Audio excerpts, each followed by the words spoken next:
Thank you. How's everybody doing today? How was the conference? Was it good? You guys are going to get like an award because this is the coveted speaking spot of the whole entire conference, 4:30 on Friday afternoon after the 3 days of data science and so much fun with data. You guys, but the good part is that I know that you're all committed, you're enthusiastic about data, and you just can't wait to learn about Apache Spark and Zeppelin. Just a quick note about myself. I am a big data solutions architect in the Northeast region for Hortonworks. I focus on high-performance, data-intensive systems. I have a background in data science. I have a bachelor's and a master's degree from Brown University, and if there are any fellow Brown grads in the audience, you'll understand. All right, going back there. You'll understand the weird bachelor and master's degree abbreviations from Brown. You can see my LinkedIn account. My LinkedIn, Twitter, GitHub are all just my name, Carolyn Duby. Just a quick note about Hortonworks. Hortonworks is a 100% open source distribution of Hadoop and its animal friends. It is for architecting modern data platforms using enterprise-grade solutions. We provide engineering, technical support, professional services, and training. We don't license the software because it's open source, but we provide support that enterprises need in order to really use that software. So I just want to let you know about our Future of Data meetup. I'm one of the organizers for Future of Data meetup in Boston. So if you're in the Boston area, our next meetup is on May 11th. But if you check the meetup site, if you just Google Future of Data Boston, you'll see our meetup page. You can join. You can check out the latest events. We have events, roughly about once a month. So what are we going to cover today? First of all, I'm going to cover just a little bit of background about reproducible research. What is it? Why do you want to do it? I'm going to talk about what does it take in order to do this type of reproducible research at scale using large data sets. And I'm also just going to go through an example using Zeppelin and Spark. So what is reproducible research? Reproducible research is being able to completely document all of the steps that you took from the step that you first took the data until the step that you made your results, and explaining exactly how you got from point A to point B. So we can see in our cartoon here that then a miracle occurs, right? We don't want to have any miracles occurring in our research. We want to be able to understand exactly how we got from the very source of the data into the conclusions or the prediction algorithms that we created. So why do we want to be able to do this?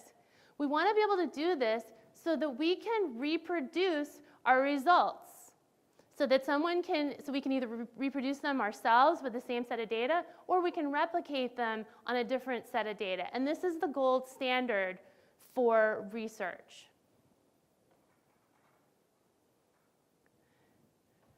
Some of the benefits of reproducible research include being able to effectively peer review your algorithms and your analysis. So it's really easy when you're doing R or Spark or any of these environments to plug the wrong value into the wrong parameter, or to draw the wrong conclusion from the results of either a model fitting or a prediction algorithm. So documenting from point A, when we get the data, all the way to the conclusions, helps others to be able to look at our results and to understand if there might be something that we might want to change or an error that's been made. We can answer questions more quickly. So when someone comes to you and asks you, well, how did you get this number or this coefficient, or how did you come to this conclusion? You open up the notebook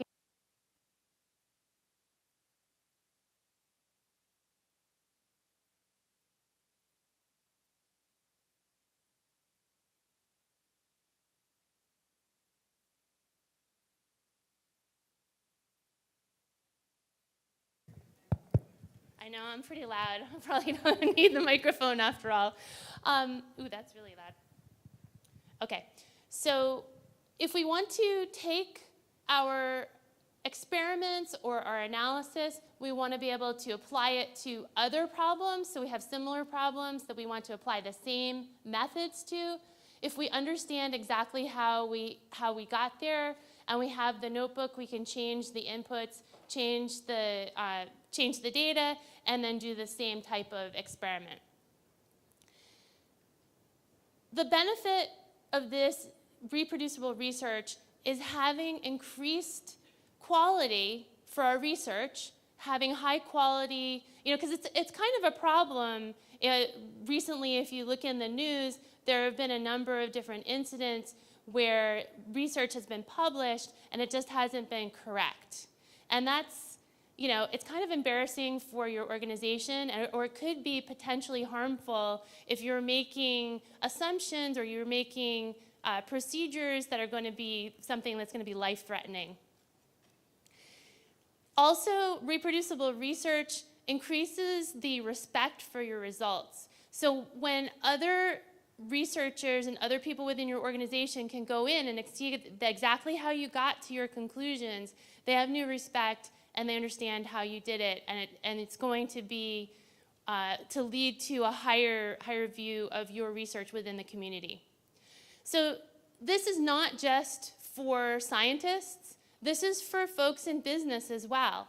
So when you're increasingly on a day-to-day basis within our business organizations, we're making assumptions about how we should do our work, how we should set our direction, how we should set our trends, how we should approach our customers by using data. And it's really important for folks within their organization to understand how and why we're making the decisions that we're making based on our data. So this is why we're doing it. Now, there are some challenges that come around with reproducible research. It takes some fortitude and it takes some dedication. It's much easier to just kind of play around with things and say, oh, well, I got this and I came here and write down a few steps in a notebook. But it takes some dedication to really document every single step. If you're working with large data sets, this can be a problem as well, because you have to have an environment where you can store all of that data, where you can process all that data, and you can draw conclusions from it. And it also increasingly, as our data and our research becomes more complex, the analysis that we have to do is much, much more complex. So the mathematical, as our hardware and software gets more capable, our analysis is getting more complex. There's also an issue with data lineage. So where did you get the data from that you're using within your experiments? And there's just a plethora of data out there. There's open data, there's Kaggle, there's data sets just all over the place, weather data from the government. And you need to document, how did I get that data, and keep track of its lineage. There's also streaming data. So if you're getting a constant stream of data into your organization and you want to do research on it, you need to be able to have a repeatable process so that each time a new set of data comes in, you can process that data in the same way, right? So you want to make sure that you're doing it the same way each time. And finally, as your analysis gets more complex and you want to be able to document that analysis, it's really hard in the space that you have in a publication to document exactly how you got there so that others can reproduce it. So what does it take to do reproducible research at scale using large data sets? Well, first of all, you have to define the platform that you did your analysis on. Does anybody know why? Why would I want to define the platform? I need to know, what are my software versions? How did I configure it? Why would I need to know that? Anybody?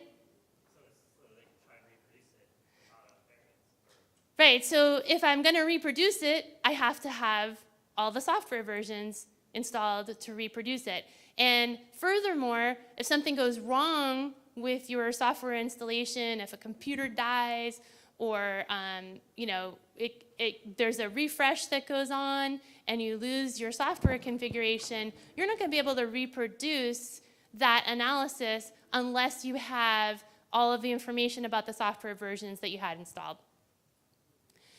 Second of all, we had to analyze the data. We had to record all of the commands that we use throughout the entire process. I'm treating microphones here.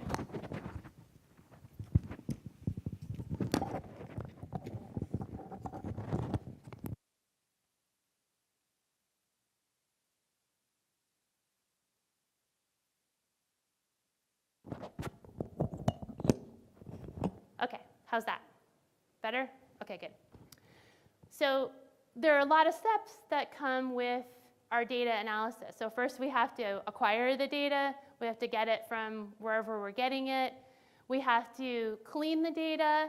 We have to change, make it aggregated and organized so that we can analyze it in the appropriate methods.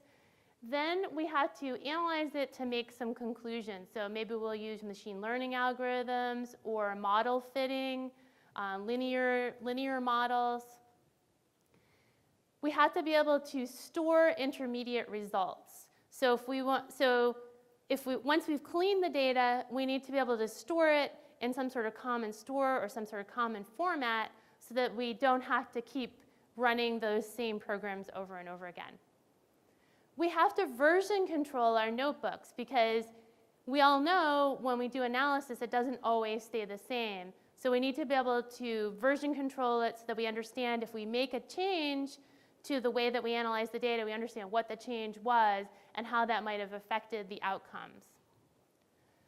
Finally, we need to be able to share our notebooks and share our processes with other people. So that means that we had to put it in some sort of public place and some sort of public format so that others can consume it. So today I'm going to talk about two open source tools, Apache Spark and Apache Zeppelin. Apache Spark is a distributed processing system that can process large data sets, and it does it in a very scalable way. And we're going to use Spark to clean the data, to analyze the data, and to put it into the right formats. We're going to use Zeppelin, a notebook, to capture the steps that we made and to automatically automate all of the commands that are going on inside of the analysis. And we can also use Zeppelin for visualizing and exploring the data and results as well. Sure.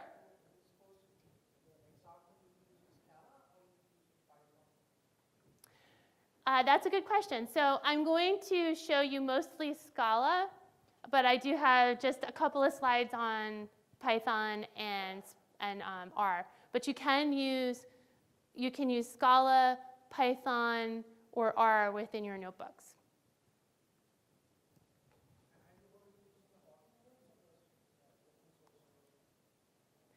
So we're going to be using Apache open source Spark 2.1, and that's only the open sources within the distribution.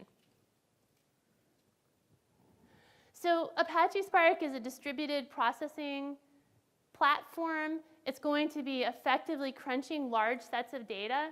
It's very fast and optimized. It's horizontally scalable, so you can take your cluster, it's a cluster of commodity hardware, and you can increase the cluster and automatically increase your capacity to process data within that cluster by adding new nodes to the cluster. It's a multi-tenant solution, so if you run Spark on top of a resource manager like Yarn, then you will be able to have multiple tenants within the same cluster. So imagine having a 100-node, 1,000-node cluster inside your organization. You're going to want to be able to have multiple groups using that same cluster.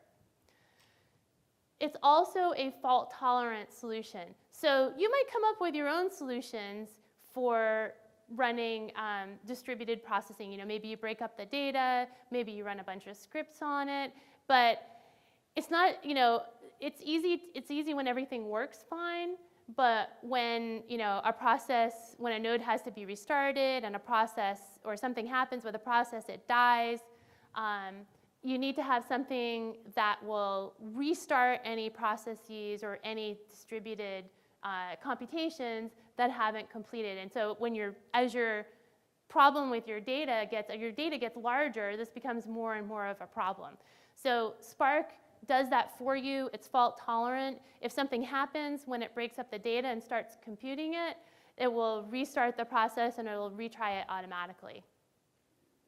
Spark is really nice because it's a one-stop shopping. We call it the Swiss Army knife of big data. It slices, it dices, it cleans, it streams, it analyzes, it does machine learning, it does natural language processing, it does it all. And there's a really big support for it within the open source community. So there are a number of organizations that are contributing actively to Spark, and it's a very active area of development within the platform. Spark it's constantly getting better and better. The APIs are getting cleaner and cleaner and more streamlined. So it's really easy to do complicated things with just a few lines of code. And they've done it, especially with Apache Spark 2.1 and 2.0, they've done a really nice job consolidating the APIs and making them even simpler.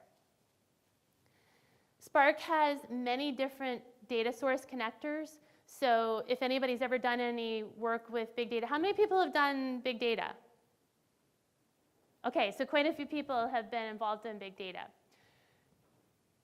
If you've ever done any MapReduce, you know that MapReduce only works with the HDFS file system, right? So if you wanted to do something with MapReduce, you had to store your data in HDFS.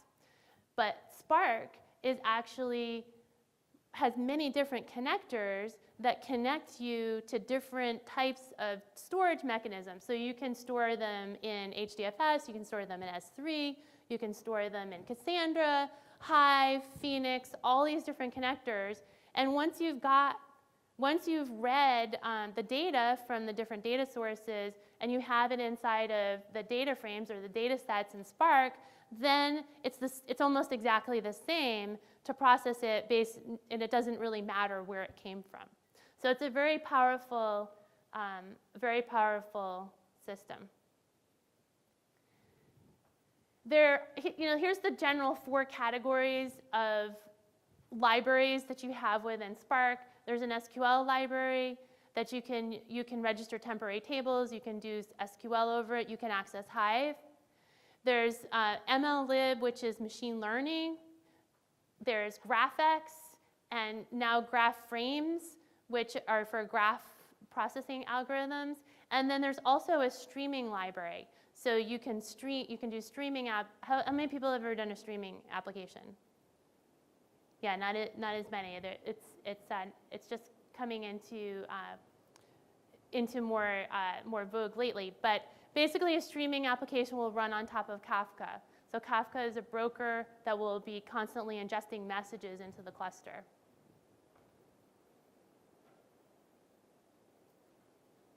So Zeppelin is a notebook. I'm going to switch gears here for a second. It's a notebook. You can combine. How many people have ever used a notebook? Right, a lot of people have used a notebook, right? So it's not anything new or crazy ideas. But the thing that's interesting about Zeppelin is that you can do different types of interpreters inside of the same notebook. So you're not locked into either Scala or Python or any one particular interpreter. You can use the shell commands, Spark, SQL. You can use all within the same notebook. And you can even go back and forth between Scala and R. So I'll show you some examples later, but if you look at Scala, Python, and R, Scala and Python look almost alike. They look very, very similar. To the untrained eye, they would be almost exactly alike. R obviously looks quite a bit different. So some things are much easier to express in R versus Python or Scala, and vice versa. So you want to be able to interact in all those different languages. This is just a screenshot of what Zeppelin looks like. You'll see that there's a number of different paragraphs. The paragraphs, some have just commands, and others have visualizations within them. This is how the architecture works. So we have a client browser. The browser connects up to the Zeppelin server. The Zeppelin server is going to have a Spark driver in it. The Spark driver is going to then take the commands that you put in the notebook, and it's going to farm it out to the Spark application master. The Spark application master is going to do some divide and conquer on it. It's going to break up what you've asked it to do into a number of different pieces, and then it's going to farm out those pieces to all the different executors throughout the cluster. And it has some very optimized ways of figuring that out. Underneath is Yarn or Mesos, a resource manager that will tell Spark where those executors can go. So Yarn will dole out the resources, the processing, and the memory that those containers are going to need, and it will farm them out throughout the cluster. And that's how the Spark application manager will make sure that all of the pieces complete, and then bring the results back to the driver. So this is kind of the bird's eye view of what's happening and the type of architecture that we have. And these executors on the bottom are horizontally scalable. I mean, the masters are as well, but the executors are horizontally scalable. So when you want to add more capacity to your cluster, you just add more nodes. So how do I get started with this? I would suggest that you use a distribution. So a distribution, like I said, there's a lot of different pieces that go into a Hadoop platform. It's not just Hadoop. It's Hadoop, it's Spark, it's Zeppelin, it's Hive, it's Phoenix. It's all of these different pieces of the puzzle. And they're all open source projects. And as you know, working with open source software can be a little crazy because you don't know which version of Zeppelin goes with which version of Spark, which goes with which version of Yarn, and it gets out of control after a while. So if you use a distribution, you'll get a curated and tested set of tools that you know work together. And so it's just a lot less frustrating because you can, and then you can also use tools. A lot of the distributions will come with a GUI that you can use to install the software and monitor and configure it. Because once you start to get above, just a few nodes in the cluster, you don't want to have to do that by hand. There are a couple of really simple ways that you can get started. One is to use the sandbox. So if you go to the Hortonworks site and you go down to products, you'll see there's a sandbox. There's also tutorials there. Sandbox is just a one node virtual machine that you can load into Oracle VirtualBox, and you'll have a mini little cluster running on your computer, and it has all of the different tools. I mean, you're not going to be able to go out and tackle any huge amounts of data, but you can at least get an idea of how it works. And also, there's Hortonworks Community Connection, which is a free website that you can contribute your own articles. You can join the website. Anybody can join. You don't have to be Hortonworks customer or subscriber. You can ask questions, and you can also produce content. So if you want to produce an article and you want to tell people about a solution that you have, you can write your own articles as well. In addition to having the sandbox, you can also deploy on-premise. so you can have a node of a cluster of nodes inside of your data center, or you can have them in the cloud. And there's automated provisioning that you can use with a tool called, another open source project called CloudBreak, where you can specify a blueprint for a cluster, and CloudBreak will go out and provision all of the machines through either AWS or Azure, and it will install all of the software and bring up a link with Ambari and Zeppelin and all of the pieces there that you already need. So a lot of these tools, because frankly, you don't want to spend a lot of time fooling around with installing a cluster and all of that. You want to just get to the good stuff. So just really basically, Zeppelin notebooks are composed of paragraphs. Each paragraph is going to have at the top of it an interpreter. The interpreter is going to tell Zeppelin what the format of the text is, what the format of the code is. So it's either going to be shell, or it's going to be markdown, or it's going to be Spark or SQL. And those are just four that there are many other interpreters, but those are the main four that we'll talk about today. You'll enter in the command, you'll click the play button, and if you're in SQL, you can make visualizations. If you're in code, in Spark or Scala, you'll see the results of the code running.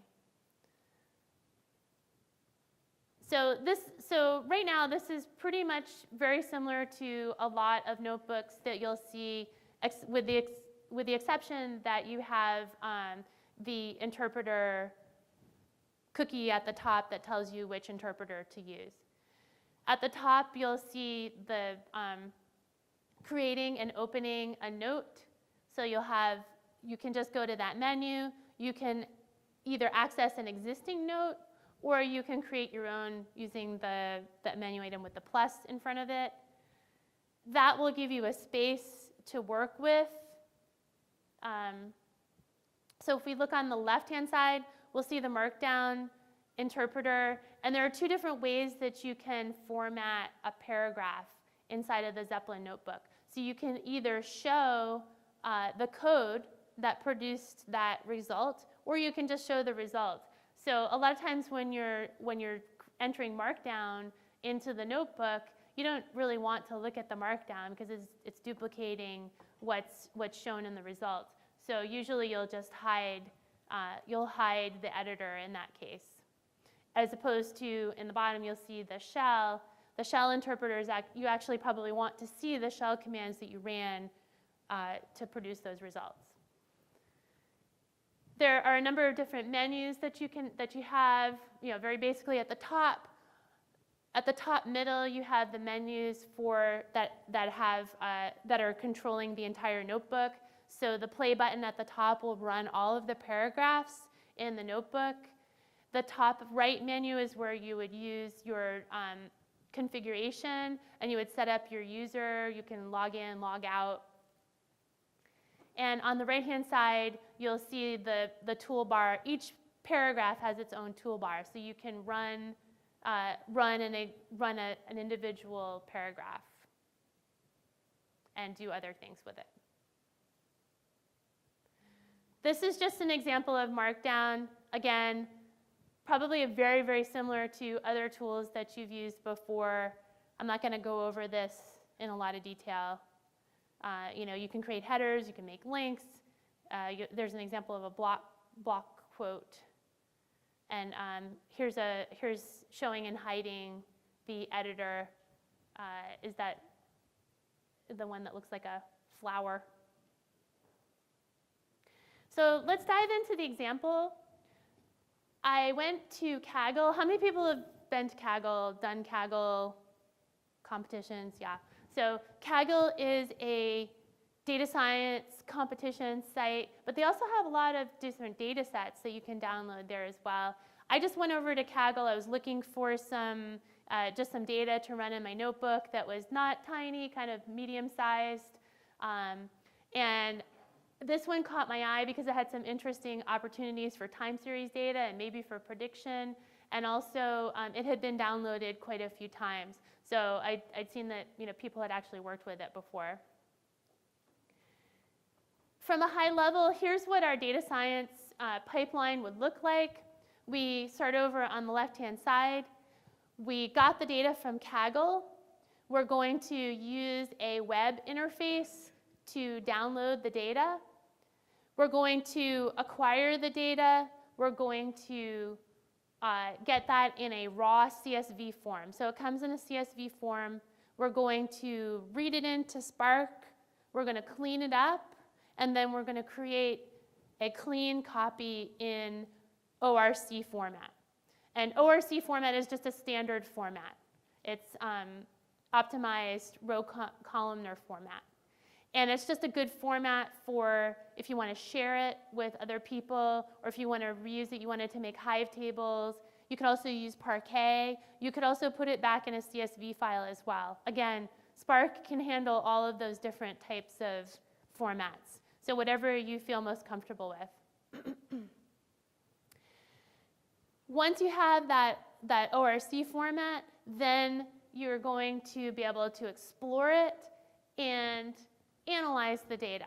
So first we have to explore the data to see if we have any relationships, and then we have to start to analyze the data using some predictive algorithms.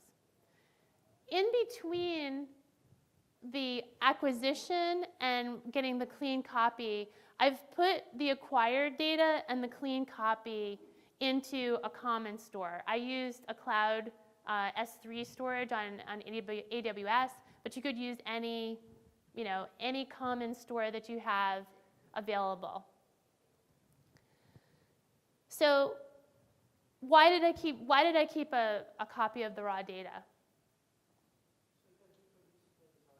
So I can reproduce the results, right? But I got it from a web service. Why not?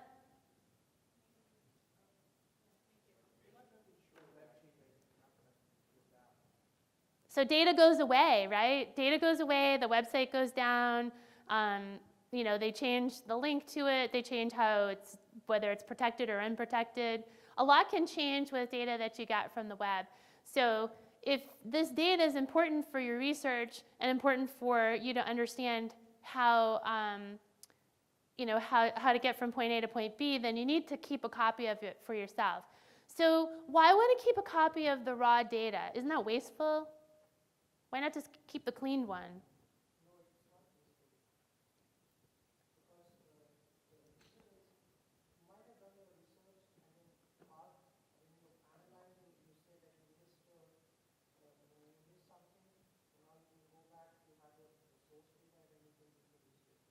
Right, so I need to keep a copy of the source data because if I want to change how I clean it, or I find, as your research progresses, you might find something that you either want to do differently, or you might need to find something that needs to be cleaned further or changed in some way. So you're better off, if you can, to keep a raw copy of the data. We want to be able to store the clean data in a common format. And that's just to keep ourselves from having to do the same thing over and over and over again. We want to keep a copy so that we have the clean data, we can just load it back in and do other analysis. And in addition, once I have that clean data, I can now share that clean data with other people, and they can do their own analysis with it. When I use a standardized format, because it's easier to integrate with other tools when we use standardized format, ORC, Parquet, any of those will work. And we need to put it in some sort of shared location. So if you're going to share your notebook and other people are going to be able to look at the data, it needs to be somewhere where they can get to it. But don't forget about your security and privacy requirements. So if how many people are working with sensitive data, healthcare data, credit card data, personal, yeah. So you have to be careful when you share it with others. Okay, so let's talk about how we get the data. So this is an example of getting data from the Kaggle site. The Kaggle site is actually a little bit painful to download data sets for because it uses authentication. So it uses a set of web services, and you have to authenticate, and there's different ways of doing it. You can basically log into your browser and then depend on a cookie, and it's a little bit complicated. I did find the Kaggle API, which is a set of Python programs that will actually go and do all of the downloading for you. I had to store my credentials safely, so I stored them in a file that was protected. So that's, these are just some examples. I'm documenting in my notebook what I had to install and how I'm going to download that data. So I had to install the Kaggle API CLI, and then I'm just documenting the commands that I used to actually install that, in case I have to do it again. I can document any versions that I have within the operating system. So we have Hadoop versions. One of the nice things about using the distribution is that you're getting a common version for all of the tools. So instead of having to go through all the different specific versions of specific tools, I can just see I'm using Hortonworks Data Platform 2.6. Here's all my versions of Python and my versions of RPMs. So if I ever have any questions about how, having to reproduce this or having to build another cluster, I have it right there. If we look at, here's the script that I wrote for downloading and storing the Kaggle Chicago crime data set. It uses this, again, at the very top, you see the shell interpreter. It's a bash shell, so it goes off. It's going to call the Kaggle API with the credentials that I stored in a file. It's getting the data, and it turned out one little snafu I ran into was that the data had a .csv extension, but it was actually a zip file. So I ended up renaming the CSV files to .zip so that when I started to work with it, A, I would know it was a zip file, and B, it would be easy to use with unzip. And finally, I'm taking that raw data and I'm moving it into a common cloud storage into S3 using the S3 API. Okay, so we have some data. We stored it in our common store. We have it in CSV format. Now I need to take it out and I need to clean it. And when I first started this project, I said, well, I want to have a few examples of cleaning, but I don't want to spend a ton of time cleaning. But at first I was a little worried. I said, well, maybe I'm getting this data set from Kaggle. Maybe it'll be really clean and there won't be anything to do. Well, yeah, it turned out I was wrong. So here's an example of getting the files. So I stored the files in a common store. I put them in HDFS so that they were quicker. It was quicker and easy to analyze them. And then I unzipped them. Well, first I unzipped them and then I put them into HDFS. So here's an example. I've used the AWS API. I've used unzip commands. And I've also used HDFS commands. So basically, whatever you can do in the shell from that Zeppelin server, you can do within your notebook.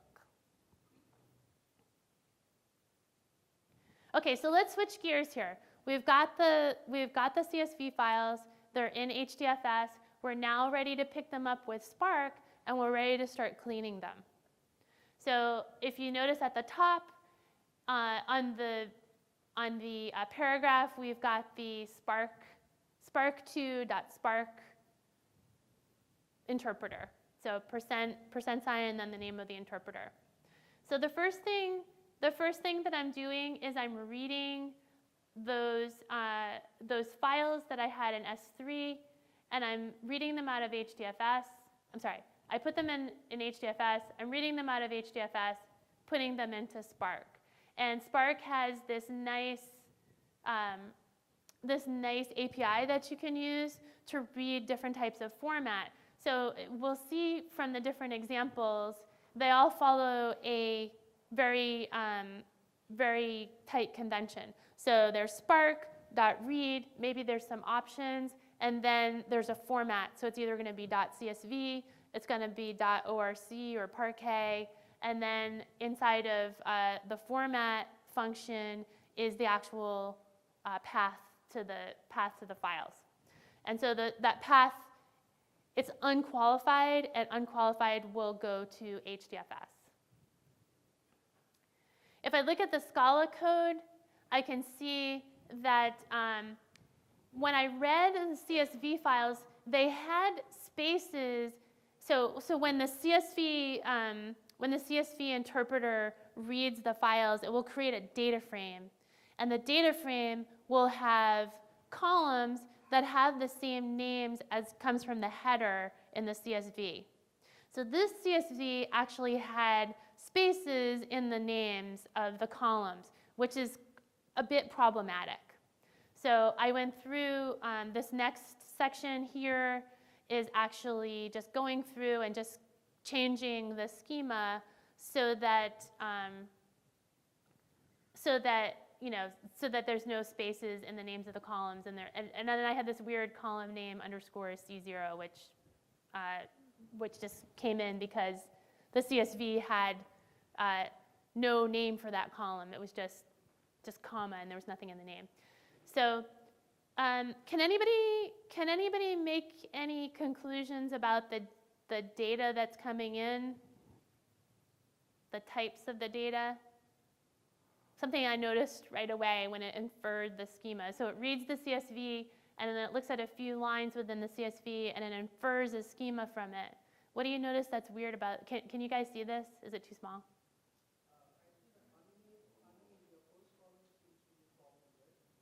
Yeah, it turns out that column's not, I don't know what it was. I just threw it out because it didn't look very interesting. It looked like some sort of internal identifier that whoever cleaned the data used. Anybody notice anything else that's weird about it? It's got a lot of strings, right? So 10 to 1, there's probably something wrong with this data in the CSV files because a date shouldn't be a string. It should be like a timestamp or, and an IUCR should be a number, and a block should be a number, so there's something wrong with the data. Okay, so I'm just going to pause. How many people have worked with Spark before? Okay, so quite a few people have used Spark here. That's great. One thing to know about Spark is it's super fast, but it's very lazy. So has anybody ever been to a zoo or been on a safari or whatever where you see big cats? What are they doing most of the time? They're laying around, right? They're like sunning themselves. This cheetah is sleeping in the tree. But when it's time for them to run, they go fast. They go 60 miles an hour or whatever. So Spark is very, very fast, but it doesn't do anything unless it really has to. It's very lazy. So there are two types of things in Spark. There's a transformation, which is basically, okay, I've got this set of data, these sets of files, or this data frame. I want to make these changes to the data, and then it doesn't actually do anything until you tell it what you want to return back to the driver. So you could tell it to go read a data set. You could tell it to go select some data on the frames, but it's not actually going to go off and do anything until you say something like show or a take to get the actual results back. And that's because sometimes the data set that you have is really, really huge. So you only want Spark to go out and do what is absolutely necessary. So if you give it a terabytes worth of data, but then you tell it you only want the first 10 lines of it, you don't want it to go out to read a ton of data, but only do the first 10 lines. So Spark is fast, but it's also lazy. And what that means for you in Zeppelin is that you might click the run button, and it might go zoom fast, and you're like, wow, I just crunched through, 300 terabytes of data, but it didn't actually do anything because you didn't ask it for any results yet. So that's just something to keep in mind when you're doing your notebooks. So one thing, I started to look at the data. I noticed that when I looked at the data and I started to look at the years, I saw weird values within the years. So I saw values from the header inside of the years, and then I noticed when I looked at the files that some of the headers were duplicated inside of the CSV file. So someone made a mistake when they put the data set together, and they must have forgotten to eliminate a column when they merged the files together. So I've got a couple of bad rows in there, and that's what's causing all those strings instead of the integers or numbers that I'd like to have. So I went through and basically deleted out any rows that had values that were invalid, and then I went back and I checked my work. So one thing that's important about reproducible research is you're writing a program. So when you're writing a program, you have to test it. You have to verify that fancy code that you wrote in your Scala or your R or your Python or whatever is actually doing what you wanted it to do. So here I'm just checking to make sure that I actually have some good data. So another thing that I noticed was that there were quite a few duplicate cases. So each row has a case number, and I noticed that there was quite a bit of duplication, and I was actually tipped off to this by reading some of the comments on the Kaggle site about the data set. So I saw that there were some duplicates, and so I went through and just wrote some code to, first of all, check to see if there were any duplicates. And you can do that with a count. So if we look at this, duplicate cases, we can say group by. So here we're taking the data frame, we're doing a group by case number, and we're counting it, and then we're filtering it. So this looks, if you look at all of these data frame manipulations, it looks a lot like SQL, right? So basically, I'm showing the duplicate cases, and then the real magic here is that I can actually go and say, okay, I've got duplicate cases, and now I can run a distinct on it, and distinct will boil it down to only the unique case numbers, and that was a real time saver.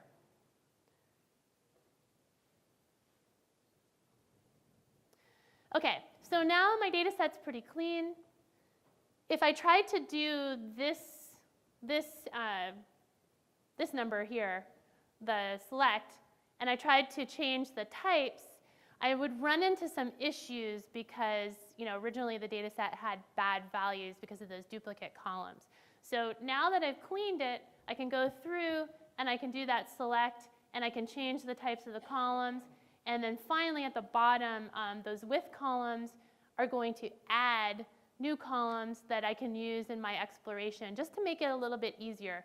So I added, I wanted to do things in terms of aggregating over the weeks, over the days of the week, and that sort of thing. So I added 3 new columns, one for the week of the year, one for the day of the week, and one for the hour of the day.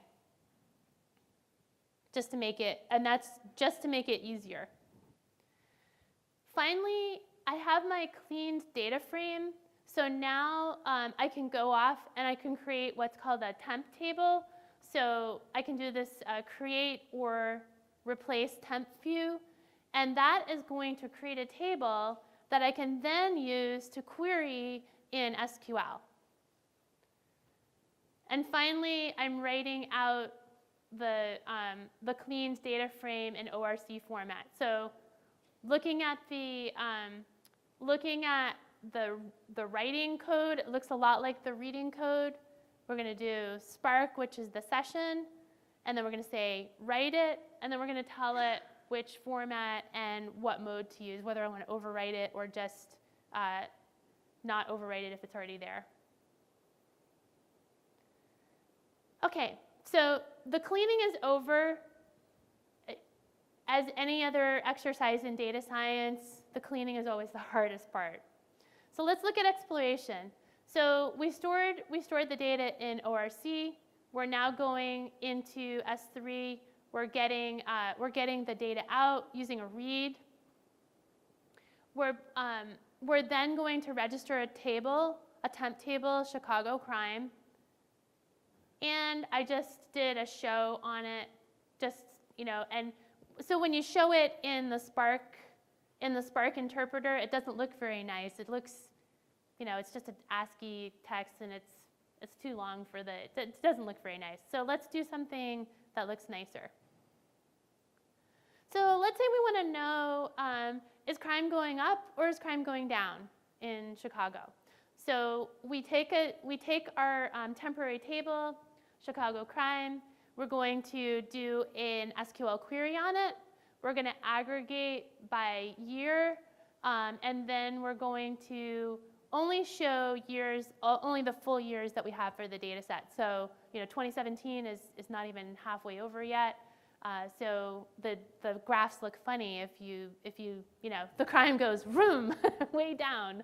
So we don't want to come to any sort of ill conclusions based on a bad graph.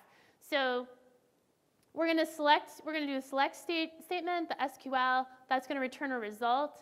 Initially, it'll come out as a table, and then you can select one of the visualization types across the top. So this is an interactive graphic. You can choose which representation you want to use, and then you can fold up or fold down the settings that will allow you to change all of these aspects of the graph. So what I did here was I set the key, which is going to be the x coordinates, and the values, which is going to be the y coordinates. And then I also forced y to 0 because basically the time series graphs look funny because they basically, without forcing it to 0, they started at the lowest value, and it doesn't really look right. So here's my resulting graphs. So I'm showing the crime overall. Now, what's something that you notice about this graph? Put on your thinking hat.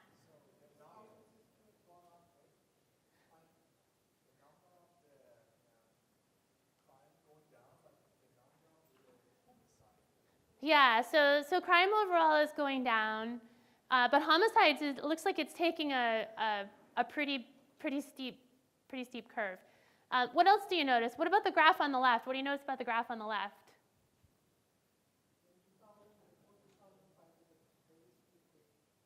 Yeah, that looks wrong to me.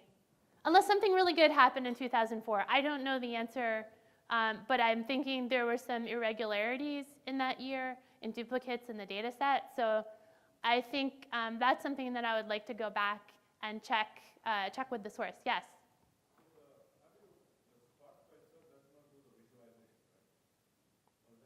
No, Spark doesn't do the visualization. Spark just does the SQL query, and then the results come back to Zeppelin, and then Zeppelin does the visualization.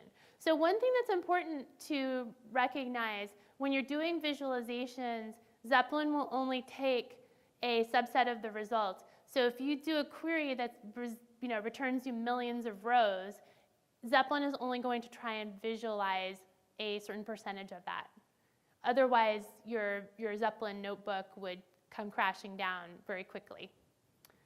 So that's something to keep in mind. Yes? Are there standard ways of doing your SQL so you get exactly the numbers you want for the visualization? So that's a very good question. So the question is, are there ways of changing your SQL so that you'll only get a certain number of them? So you can do a limit on the SQL, just like you can with like Oracle or MySQL. And also, Zeppelin itself will limit the results to 1,000 if you don't, but it will give you a random 1,000. So, again, don't try to visualize something that's got millions of data points, because you're only going to get 1,000, and then you're going to get a bad, and it'll come up with a message at the bottom of the graph that says it's limited to 1,000. Yes.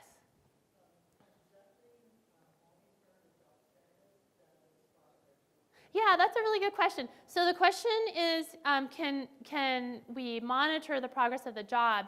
And I have my demo version up here. And so if you look here at the top, there's a job button. If I click on this, I can see all of the jobs. And once they're running, we'll have these little dashed circles around them.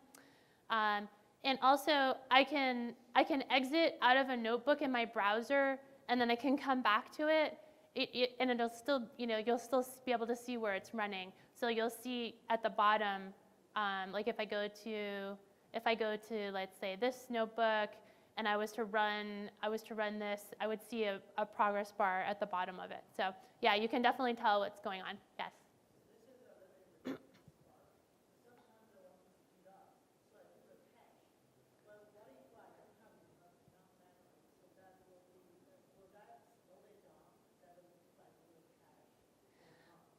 So underneath Zeppelin, Spark will do whatever it's capable of in terms of caching, in terms of memory. Obviously, if you try to give it too much data and you don't have the memory to support it, it's probably going to crash and be unhappy with an out-of-memory error. But all of that is just garden variety Spark. And one other thing. If you want to see the status of the job, you can also look at, there's a Spark history, and you can also look at Yarn as well. So Yarn and Spark, and you'll be able to see the directed acyclic graphs that it uses in order to divide up the tasks. One more question?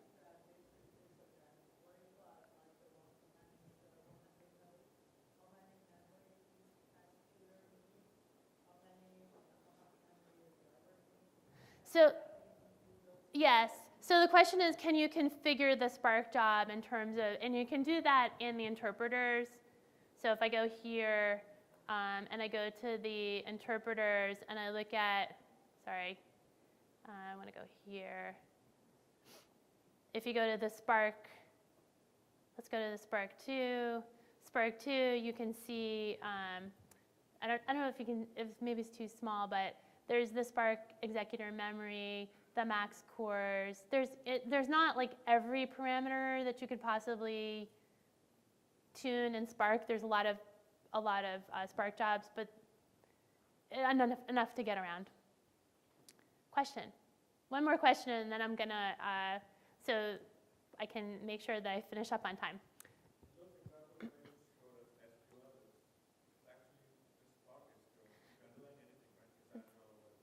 That's correct. Spark, the examples that I'm showing you are Spark SQL. So Spark SQL has a specific format.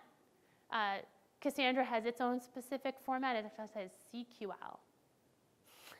I would say it's mostly compliant with other. It's just the nature of SQL that there's a standard, and most tools adhere 99% to the standard, but then there's always something that's just a little bit different.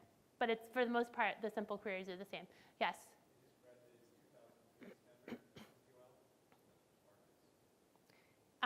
That's probably true.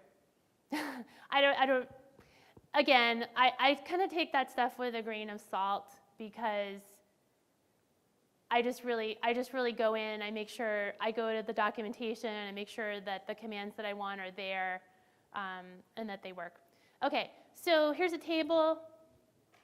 What are the most prevalent crimes over time? So I'm selecting by type and counting the number of crimes of that type, aggregating over all of the years except for 2017, which we don't have a full, probably don't need to filter out the the current year ones here, but just to be consistent,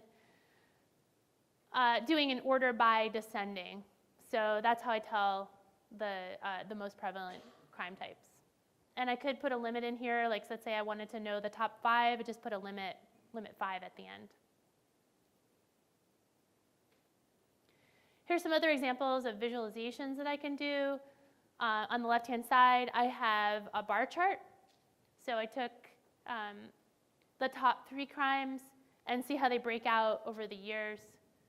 On the right, you can see there's a streamed version by day of week. So, do crimes happen to occur more on Saturdays and Sundays versus Mondays? Looking at this, there's not a big difference between the days. There's a little bit of difference, but not big. There are different ways that you can, so I kind of glossed over the groups box that you can use there. The groups come in when you start to do things like pie charts or bar charts. It's basically how you want to break out each one of the buckets within the bar chart or the pie chart. So here we're grouping by primary type. So we're going to have 3 different bars for each year. And if I didn't group, then I would just have one year. And then within the bars, I can either choose that to be grouped or stacked. So grouped, all the bars are coming out next to each other. Stacked, they're all going to come out on top of each other like this.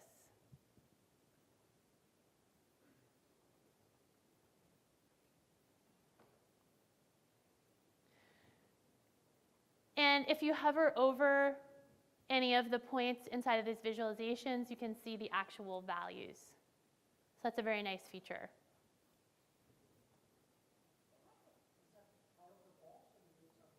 Nope, it just does that out of the box.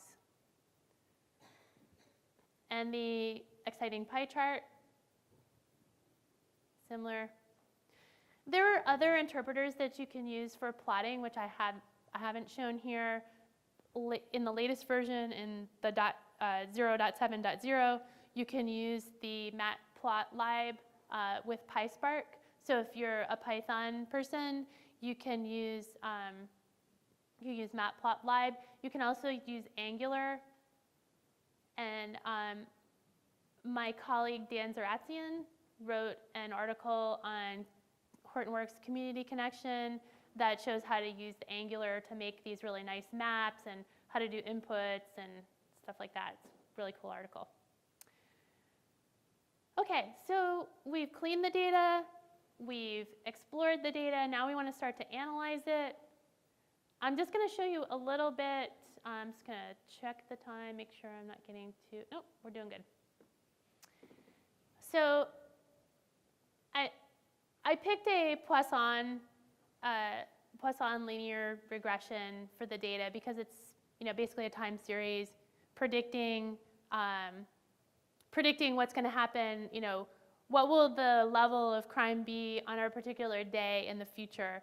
So you can use a Poisson model to do that. There's other techniques that you can use as well, but I'm just choosing something fairly simple to show. So I'm reading the data out. I'm putting the data into a particular format. So in order to analyze data using using Poisson, you basically have to have a sequence number inside your data set that goes from the earliest number and then increases with each increasing time. So I had to aggregate the data, so I couldn't just use the timestamp because the timestamp is on a particular day. So I just used, I made up a sequence number. I took the year, multiplied it by 1,000, and added in the day of the year, and just came up with a number. So that's what I'm doing here with the sequence. So and then I'm grouping by sequence number, basically grouping by day across the years. And then I'm going to use everything but 2016 and 2017 as training model. So when you're doing a Poisson distribution, you can't just take data that's in the future and train your model, right? It's not fair to do that. So you have to, your future data has to be your training data, your test data, and your earlier data has to be your training data. So that's how I did that.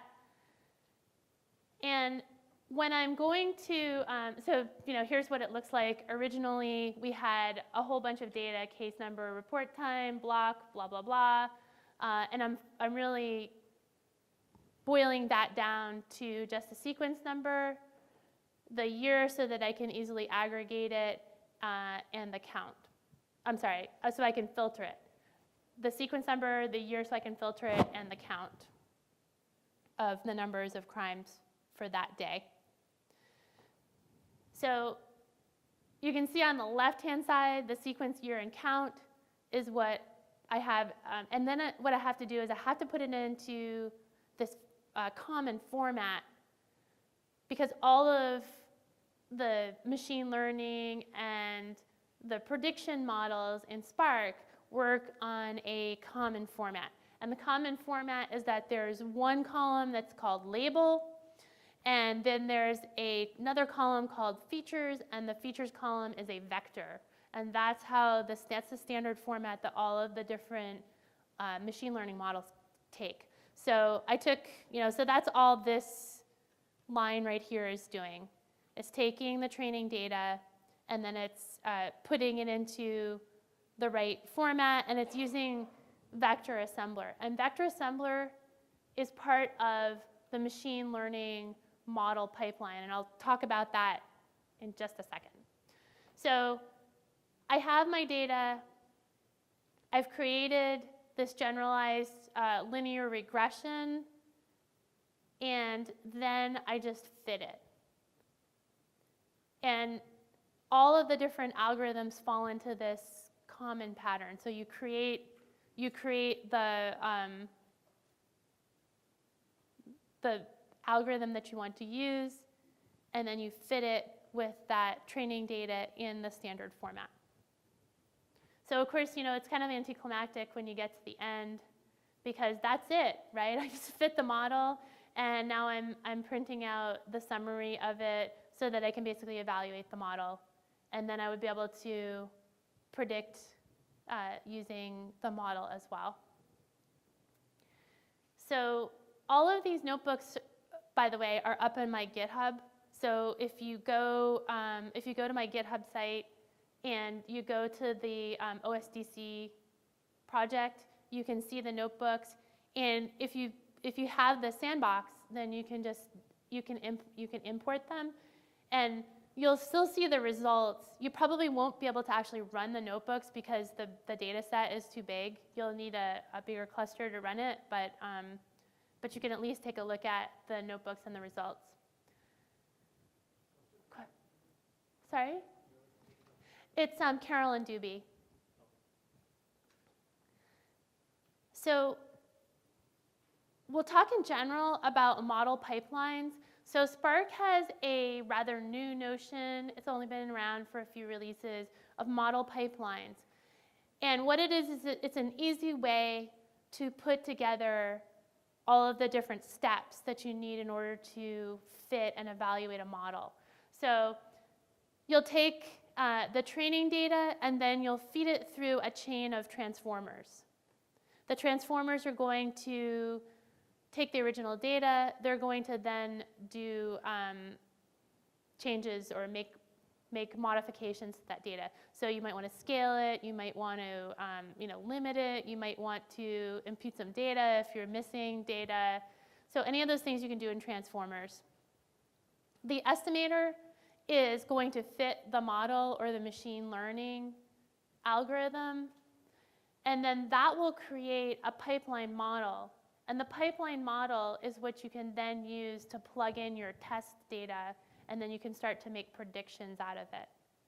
So within this, so if you go to the web page that I have here on the Apache Spark documentation, look at the model pipelines. It's kind of out of the scope of this talk, but it's definitely something that you'll want to take a look at. So we talked about how we can use different types of languages to interact with Spark. Well, here's an example of using PySpark. And it looks suspiciously like Scala, doesn't it? It looks really similar. Sometimes you look at the Python and you can't really tell it's Python and not Scala.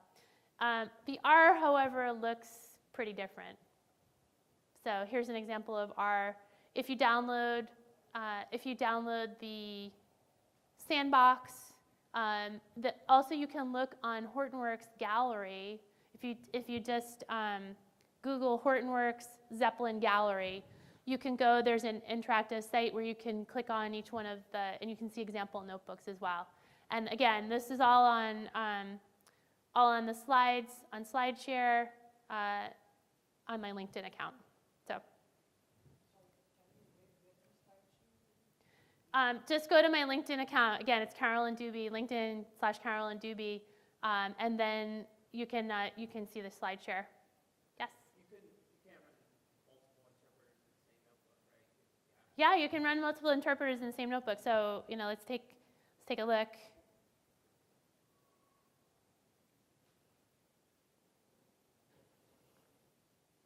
So here I've got a shell interpreter, and the next one is Spark. And then I can go back to shell, and then I can do PySpark. And there's even ways to store variables and share them in between the two. So yep, one notebook, whole bunch of different languages. The notebooks are stored in JSON format. I'll get into that in a second. So just a couple of tips and tricks. Make sure I'm on time here. If you're going to use variables that cross paragraphs, so you can execute a paragraph at a time, and which means that you can also execute paragraphs out of order. And so if you have a variable that you assign it, and then in one paragraph, and then you assign it to something different in another paragraph, and you run the paragraphs out of order, you're going to be very unhappy because you're going to get very strange results. So I would suggest in Scala just using vals. It's good form anyways. It just makes your life easier. Question?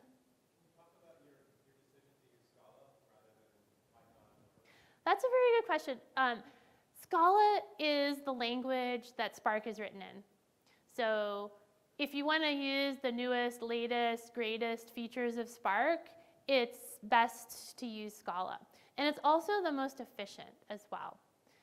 Java and Scala are probably similar on an efficiency standard because Scala is compiled down to the JVM. But Scala is just a lot easier to work with. Java, unless you're using the latest and greatest Java that has all of the functional bells and whistles in it, it's much easier to use Scala. Python is also, a popular language to use with Spark, but once you start to get into a production environment and you're really working with large data sets, Python is not as performant. And R is great because it's the standard language of data science, right? A lot of people use R in data science. The Spark integration with R is a newer capability. So not everything, and you couldn't just take R and distribute it. It just didn't work. It would just, it was too much. It was too much change. So there are specific implementations of Spark for R, and so only certain parts can be distributed across the cluster. So I would say, if I were making a choice right now, I would use Scala, and once you've learned one of these languages, learning another one, and I find the Scala is pretty easy to learn. I don't come from a Scala background. I mostly program in Java and C++, so it comes. It's not too bad.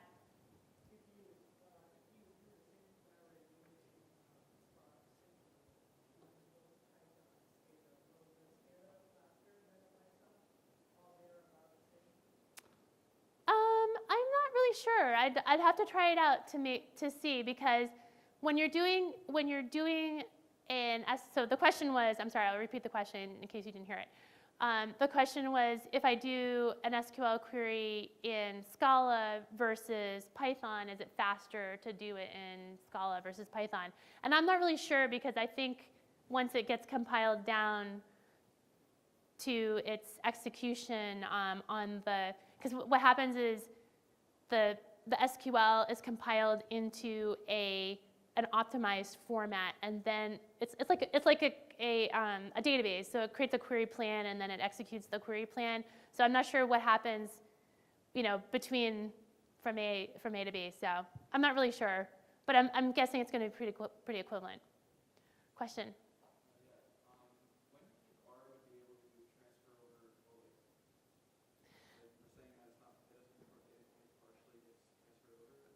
It's a good question. It's a work in progress. It's only been around for a few releases, but like I said, ours is a very common language to use for data science. So there's definitely a lot of community support there. So I would imagine it's going to evolve quite rapidly.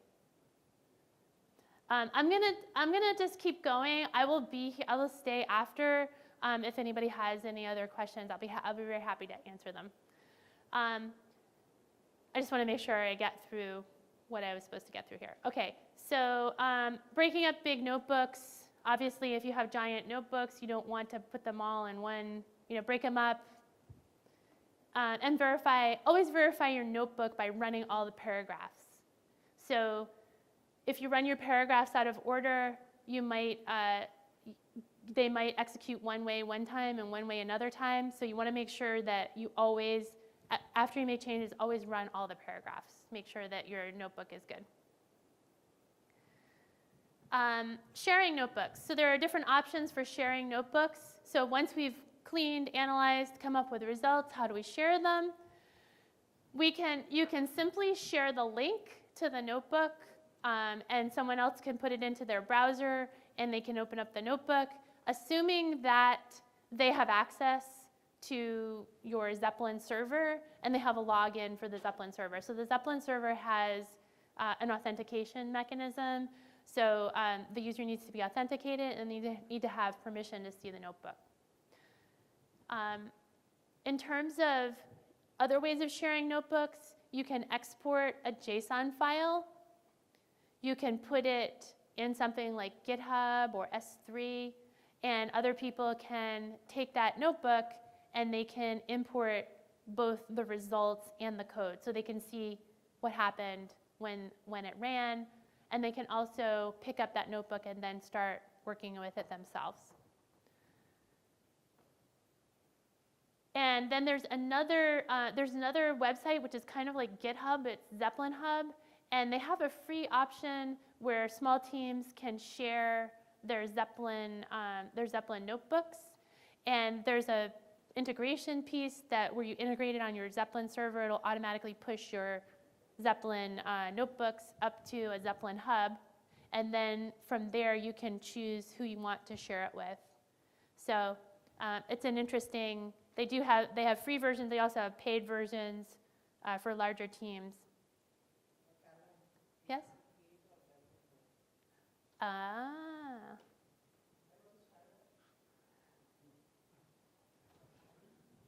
Yay. All right, thank you. Okay, so reusing notebooks. Uh-oh. Flash flood warning, okay. Okay, so how do we reuse notebooks? One way, so there's three ways you can reuse notebooks. One, you can clone them. You can export and import them. You can also copy code from notebook to notebook. And you can also, but I would discourage you from copying too much code. So the more code you copy, the more times you copy it. If you want to change the way something works, or you find a mistake in it, then you have to go through all the copies and find out where you did that. So if you're doing significant copying of the code, what I would suggest is building some libraries that you then use, which is a little bit harder because now you have to distribute your libraries and you have to get them to work with you know, so it makes it a little bit more complicated, but it also is more better for management. One other thing I didn't mention about sharing is you can also share on a paragraph by paragraph basis. So if you want to just share, you can go over here to this link on the right-hand side, and I can say link to this paragraph, and then that will give me a URL, which will then, you can then embed. So let's go here to text edit.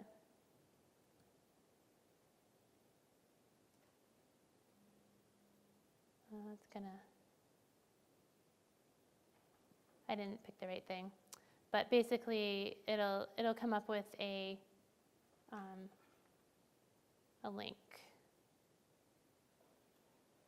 you know, like an HTML link.